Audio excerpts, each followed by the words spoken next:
अस्सलाम वालेकुम दोस्तों आज की इस वीडियो में 2025 में सऊदी अरब के अंदर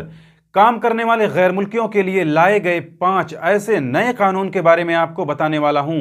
जिसे हर एक गैर मुल्की को जानना बहुत ही जरूरी है, क्योंकि ये पांचों नए कानून गैर मुल्कियों के हक में है, उनके फायदे के लिए है। तो इस वीडियो को पूरा जरूर देखें ताकि इस पांचों कानूनों के बारे में आपको भी अच्छे से जानकारी हो जाए। लेकिन आज की इस वीडियो में आगे बढ़ने से पहले उन गैर मुल्कियों को एक बड़ी खुशखबरी देना चाहता हूं जो गैर मुल्की सऊदी अरब के अंदर फंसे हुए हैं, चाहे उनका इकामा एक्सपायर हो, हुरूब लगा हो या फिर उनकी कंपनी या कफील उन्हें खुरूज निहाई या छुट्टी नहीं भेज रहे हों। तो ऐसे गैर मुल्कियों को अब परेशान होने की जरूरत नहीं है। वो लोग यहाँ स्क्रीन पर दिख रहे नंबर पर कांटेक्ट करके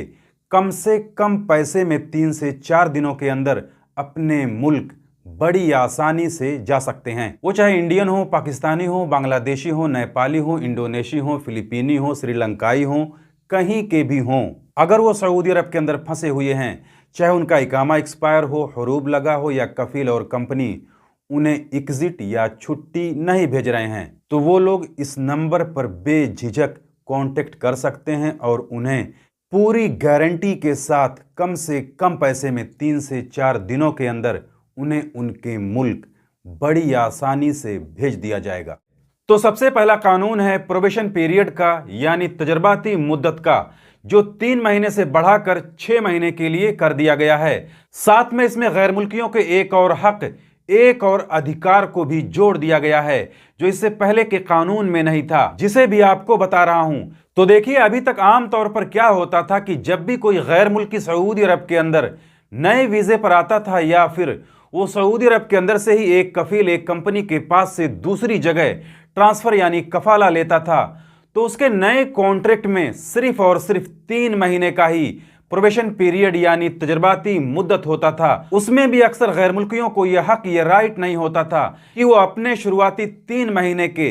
प्रोबेशन पीरियड यानी ट्रायल पीरियड में अपना कॉन्ट्रैक्ट अपनी मर्जी से टर्मिनेट कर सकें। वो अधिकार, वो राइट भी कफीलों और कंपनियों के लिए होता था, जिस वजह से वर्कर चाहकर भी अपने शुरुआती 3 महीने के ट्रायल पीरियड के दौरान अपना कॉन्ट्रैक्ट टर्मिनेट नहीं कर पाता था और वो वहीं पर फंसा रहता था। लेकिन नए कानून के मुताबिक अब वर्करों के कॉन्ट्रैक्ट में उनका ट्रायल पीरियड यानी प्रोबेशन पीरियड 3 महीने का नहीं बल्कि 6 महीने का होगा, वो भी दोनों पार्टियों के लिए। यानी शुरुआती 6 महीने के अंदर दोनों पार्टियां जब चाहें अपना कॉन्ट्रैक्ट तोड़ सकती हैं अगर उन्हें एक दूसरे से कोई प्रॉब्लम है तो। दूसरा कानून है अलाउंस, जिसे अपने यहां भत्ता बोलते हैं। यानी अगर आप किसी कंपनी में काम करते हैं और वो कंपनी ना तो आपको रहने के लिए रूम दे रही है और ना ही काम पर आने जाने के लिए ट्रांसपोर्ट की सुविधा दे रही है, तो उसके बदले कंपनी आपको हर महीने अलग से पैसे देगी।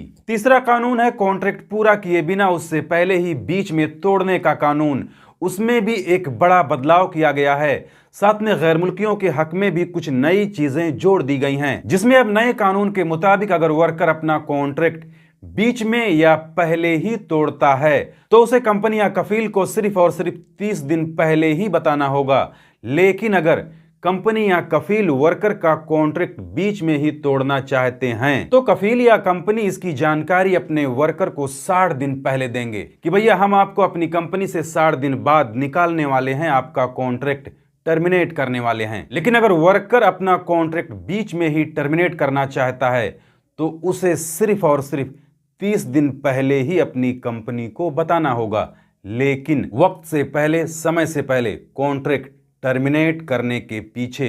कोई ना कोई वजह, कोई ना कोई रीज़न, कोई ना कोई कारण ज़रूर होना चाहिए, वरना आप अगर बीच में ही अपना कॉन्ट्रैक्ट बिला किसी वजह के तोड़ेंगे तो आप पर पेनाल्टी लग जाएगी। चौथा कानून है ओवर टाइम का, कि अगर आप ओवर टाइम के बदले पैसा नहीं लेना चाहते तो आप उतने ही दिन, उतने ही घंटे छुट्टी ले सकते हैं, और अगर आपको ओवर टाइम के बदले पैसे ही लेने हैं तो आपको आपकी बेसिक सैलरी का 1.5 गुना ज्यादा पैसा मिलेगा। पांचवा कानून है इमरजेंसी छुट्टी का, जिसके बारे में कहा गया है कि अगर खुदा ना करे आपके कॉन्ट्रैक्ट पीरियड के दौरान यानी आपके मुआहदे के दौरान आपके घर में आपके भाई बहन में से किसी एक का इंतकाल हो जाता है तो वर्कर को 3 दिन की इमरजेंसी छुट्टी दी जाएगी।